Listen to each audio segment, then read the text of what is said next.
Ya, hari ini kita kembali lagi akan membahas seputar soal HIV AIDS.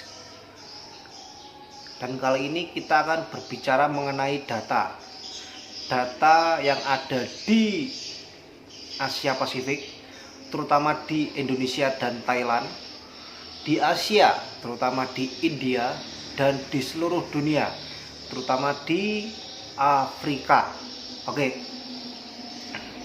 Hari ini saya mendapatkan beberapa data dari Dinas Kesehatan di Indonesia maupun Kementerian Kesehatan di Indonesia.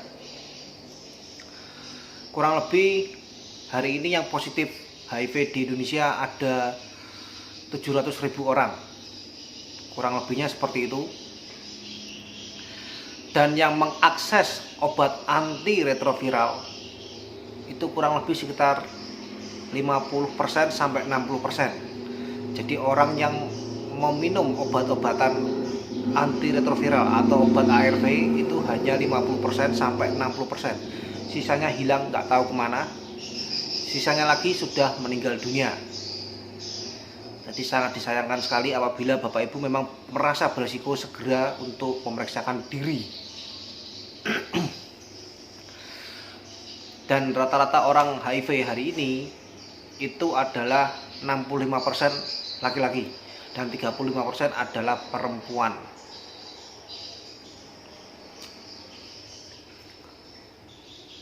Dan rata-rata kebanyakan adalah pekerja swasta yang paling banyak. Yang kedua adalah ibu rumah tangga.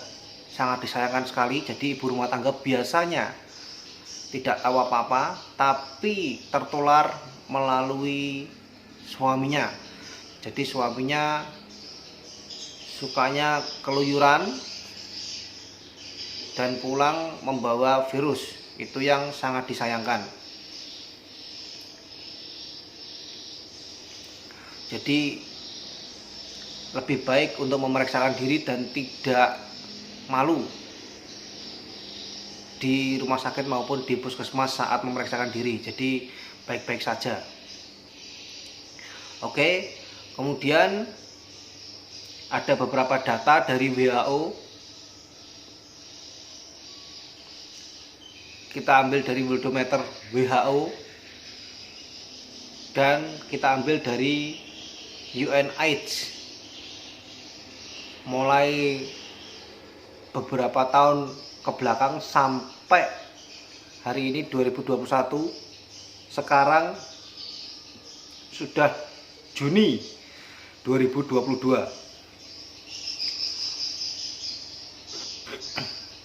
Datanya seperti apa saja? Datanya terus naik. Ini data dari WHO internasional.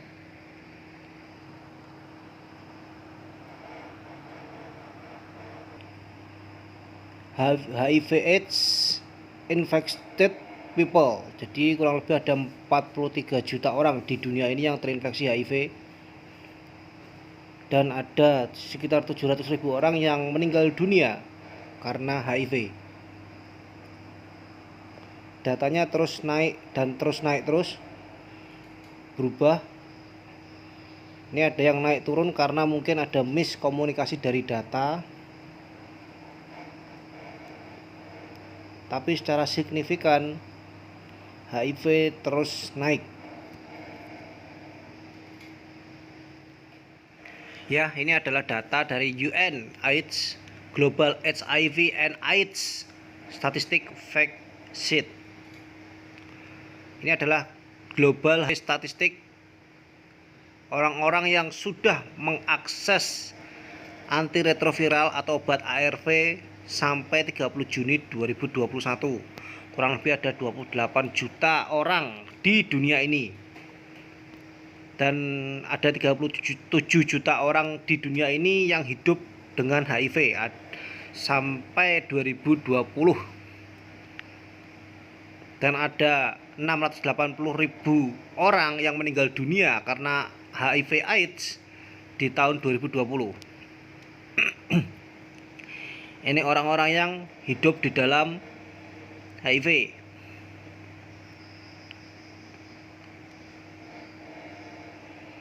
people living with HIV access antiretroviral therapy. Ini berdasarkan umur juga ada, dan juga ada beberapa wanita yang hamil yang mengakses obat-obatan antiretroviral untuk mencegah transmission of HIV, untuk mencegah penularan HIV. Ini kurang lebih ada sekitar 85% orang. Lumayan banyak juga ini. New HIV infection reduced. New HIV infection have been reduced by 52% since the peak in 1997.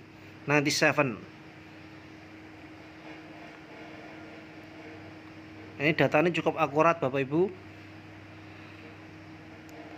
AIDS related deaths. Ini orang-orang yang meninggal dunia karena HIV AIDS di dunia. Sedangkan COVID-19 and HIV, orang-orang yang HIV dan pernah terjangkit COVID-19. Ini data-datanya seperti ini.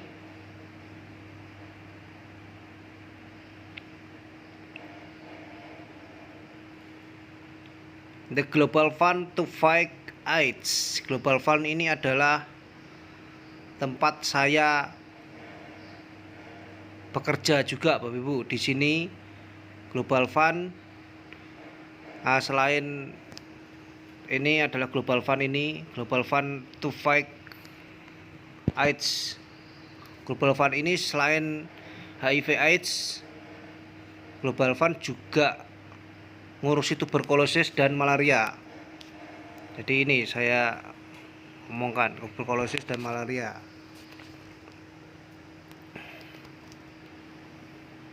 Key population, ini kunci-kuncinya dari 2020. Kenapa orang-orang kok bisa terjadi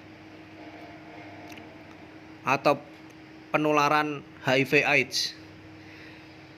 Jadi the risk, ini Bapak Ibu, the risk of acquiring HIV is 36 kali lebih besar orang yang memakai narkoba suntik. Itu lebih berisiko. Yang paling berisiko adalah narkoba suntik ya. 34 kali lebih besar transgender woman. Jadi banci-banci, mohon maaf, misalkan ada ladyboy, itu yang berpengaruh besar untuk HIV. Jadi 34 kali lebih besar. Dan 26 kali lebih besar, lebih tinggi untuk sex worker. Jadi mohon maaf, pelacur. Dan 25 kali lebih tinggi among gay men and other men who have sex with men. Jadi orang gay itu juga berpengaruh. Orang perempuan apakah berpengaruh? Orang perempuan juga berpengaruh, tapi sangat kecil. Lesbian penularannya kecil sekali, 1% kurang.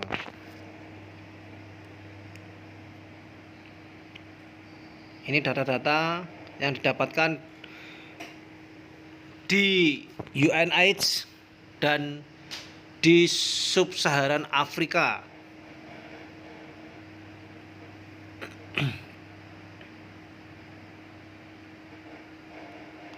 Sampai hari ini investment at the end of 2020 21 juta miliar dolar sudah digelontorkan untuk HIV AIDS. UNAIDS menggelontorkan dana 29 juta dolar.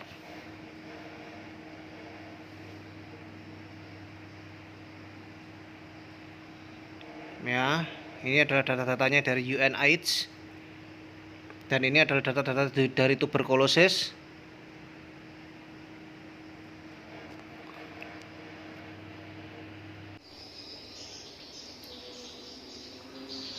Nah, kembali lagi,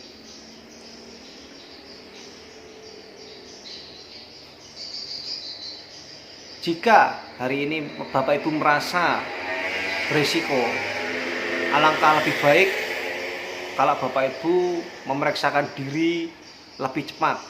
Karena kenapa? Kalau Bapak Ibu memeriksakan diri lebih cepat, akan lebih cepat untuk ditangani, dan tidak akan terjadi apapun dalam kondisi Bapak Ibu saat ini, jika positif maupun negatif. Penegakan diagnosa itu bisa melalui tes rapid generasi keempat. Itu sudah cukup Bapak Ibu selama 45 hari. Jika Bapak Ibu merasa berisiko, segera dites, dan itu akurasinya tinggi. 45 hari sudah final.